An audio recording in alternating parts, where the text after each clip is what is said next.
नवदुर्गा स्वरूपातील पहिली देवी शैलपुत्री ही हिमालय कन्या आहे। पांढरा रंग देवीला अतिशय प्रिय आहे। शैल म्हणजे पाषाण, पाषाणाप्रमाणे ठाम राहण्याची प्रेरणा ही देवी देते। आत्मसाधनेतून ह्या देवीची आराधना केली जाते। ह्या देवीचं सादरीकरण करत आहे संध्या।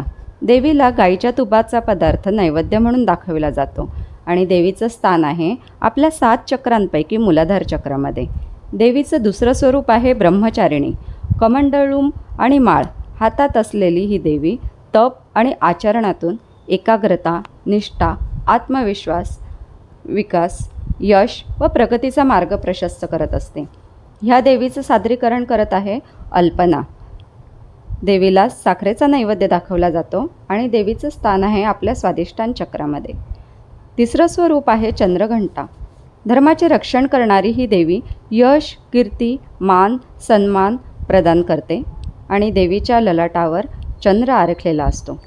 ह्या देवीचं सादरीकरण करत आहे अर्चना। देवीला दुधाचा नैवेद्य दाखवला जातो आणि देवीचं स्थान आहे आपल्या मणिपूर चक्र म्हणजे नाभीमध्ये। चौथं स्वरूप आहे कुष्मांडा। कुष्मांडा म्हणजे ब्रह्मांडाची निर्मिती। या देवीचं निवासस्थान आहे सूर्यमंडळ। आयुष्य, यश, शक्ती, आरोग्य प्रदान करणारी ही देवी सादर करीत आहे ज्योती। ह्या देवीला मालपुळ्याचा नैवेद्य दाखवला जातो।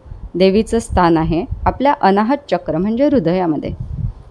पाचवं स्वरूप आहे स्कंदमाता म्हणजे कार्तिकेय माता। देवीला पिवळा रंग अतिशय प्रिय आहे। मुलांना दीर्घायुष्य देणारी, घरात सुख समृद्धी आणणारी ही देवीचं सादरीकरण करत आहे चारुलता। देवीला केळाचा नैवेद्य दाखवला जातो आणि देवीचं स्थान आहे विशुद्ध चक्रामध्ये म्हणजे कंठात। देवीचं 6वं स्वरूप आहे कात्यायनी। संरक्षण, योग्य जोडीदार, धर्म, अर्थ, काम व मोक्ष प्रदान करणारी ही देवी सादर करीत आहे मनीषा। देवीला मधाचा नैवेद्य दाखवला जातो आणि देवीचं स्थान आहे आपल्या आज्ञाचक्रामध्ये। 7वं स्वरूप आहे कालरात्री। कालरात्री हे भयंकर रूप आहे, पण मनोकामना पूर्ण करणारी शुभंकरी, सर्व सिद्धींची अधिष्ठात्री म्हणून ओळखल्या जाणाऱ्या ह्या देवीचं सादरीकरण करीत आहे देशना। देवीला गुळाचा नैवेद्य दाखवला जातो आणि देवीचं स्थान आहे आपल्या सहस्रार चक्रामध्ये। 8वं स्वरूप आहे महागौरी। वयाच्या 8व्या वर्षी महादेवासाठी पार्वतीने खूप कठीण तपस्या केल्यामुळे ही देवी सौभाग्याचं रक्षण करते, विवाह जुळण्यातील समस्या सोडवते। ह्या देवीचं सादरीकरण करत आहे क्षमा। देवीला हलव्याचा नैवेद्य दाखवला जातो आणि देवीचं स्थान आहे सहस्राराची मध्यशक्ती। 9वं स्वरूप आहे सिद्धिदात्री। सिद्धी, मोक्ष, यश, बल आणि धन देणारी ही देवीच्या दिवशी कुमारिका पूजनाचं अनन्यसाधारण महत्त्व आहे। देवीला खिरीचा नैवेद्य दाखवला जातो आणि देवीचं स्थान आहे सहस्राराची उच्च ऊर्जा।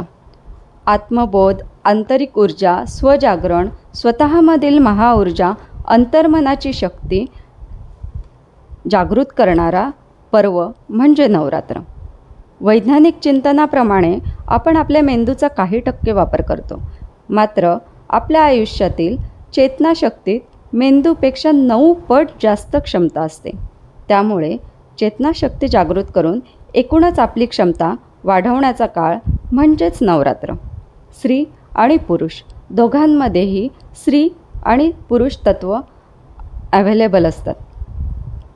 तसेच स्त्रियांमध्ये कदाचित ही पूर्ण 7चे 7 चक्र लहानपणापासूनच ॲक्टिव्ह असतात। त्यामुळे स्त्रियांमध्ये सहनशक्ती, एकाग्रता आणि वेळप्रसंगी खंबीर राहण्याची वृत्ती जास्त दिसून येते। त्याचप्रमाणे पुरुषांमध्ये जर वेळ पडली तर